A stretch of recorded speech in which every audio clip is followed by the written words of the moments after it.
UP में नगर निगम चुनाव की तैयारियों में जुटी बीजेपी अलग रणनीति के साथ मैदान में है। पार्टी की नजर सिर्फ निकाय चुनाव पर ही नहीं बल्कि 2024 में होने वाले लोकसभा चुनाव पर भी है। सुप्रीम कोर्ट ने ओबीसी आरक्षण पर फैसला देकर योगी आदित्यनाथ सरकार को बड़ी राहत दी है। इसके साथ ही अब निकाय चुनाव का रास्ता साफ होता हुआ दिख रहा है। लिहाजा बीजेपी ने अपने पुराने वफादार और जनाधार वाले नेताओं का कद बढ़ाने की तैयारी में है, जिससे निकाय चुनाव के साथ साथ लोकसभा चुनाव भी जीता जा सके।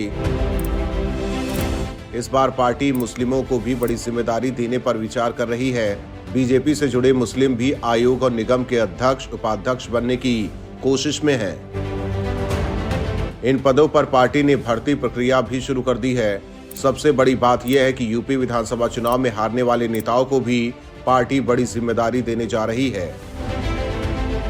वहीं हाल ही में भूपेंद्र चौधरी को पार्टी ने प्रदेश अध्यक्ष की जिम्मेदारी सौंपी है, लेकिन नगर निकाय चुनाव के चलते नई कमेटियों का ऐलान नहीं हो पाया था। मगर अब चुनाव आगे बढ़ गया है, इसलिए प्रदेश कमेटी के साथ ही जिलों और महानगर संगठनों में भी बड़ा बदलाव देखने को मिल सकता है।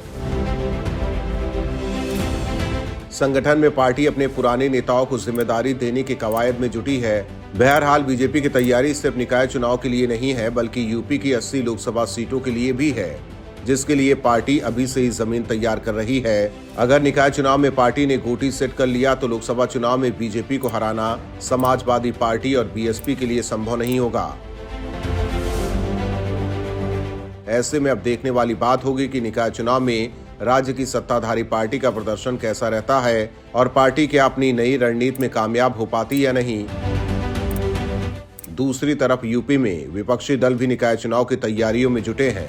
समाजवादी पार्टी प्रमुख अखिलेश यादव भी लगातार अपने नेताओं और कार्यकर्ताओं के साथ बैठक कर रणनीति तैयार कर रहे हैं, तो बीएसपी प्रमुख मायावती ने भी निकाय चुनाव के लिए बिगुल फूंक दिया है।